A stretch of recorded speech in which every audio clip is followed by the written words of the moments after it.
இயேசுவுக்கே புகழ்.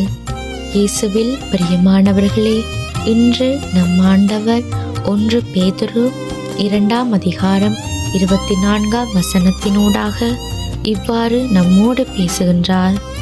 அவர் தம் காயங்களால் நீங்கள் குணமடைந்துள்ளீர்கள்.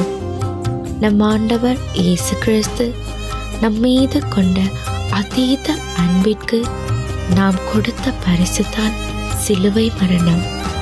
அவர் நம்மை நேசித்தார், நம்மை நினைவு கூர்ந்தார், நமக்காக தன்னுடைய ஜீவனையும் கொடுத்தார். நம் பாவங்களின் விளைவுதான் அவர் அனுபவித்த வலியும் வேதனைகளும். அந்த சிலுவையின் மீது நம் பாவங்களை அவரே சுமந்தார். நாம் பரிசுத்தமாக வாழ வேண்டும் என்பதற்காகவே சிலுவையில் மரித்தார். அவருடைய காயங்களால் நாம் சுகம் அடைந்தோம். நமக்காக அனைத்தையுமே இழந்த அவருக்காக நாம் என்ன செய்திருக்கிறோம்? மேலும் மேலும் பாவத்தை தான் செய்து கொண்டிருக்கிறோம். மீண்டும் மீண்டும் பாரமான சிலுவையை நாம் அவரின் மேல் சுமத்தி கொண்டே இருக்கின்றோம். பாவங்களால இருந்து அவருடைய அன்பையும் ஆதரவையும் நாங்கள் விட்டு விலகி இருக்கிறோம். பாவ காரியங்கள்ல இருந்து விலகி ஆண்டவருக்கு உகந்த வாழ்க்கையை நாம் வாழ வேண்டும். மனமாற்றத்தின் காலமான இந்த தவக்காலத்துல நாம் எங்களை புடமிட்டு பார்க்க வேண்டும்.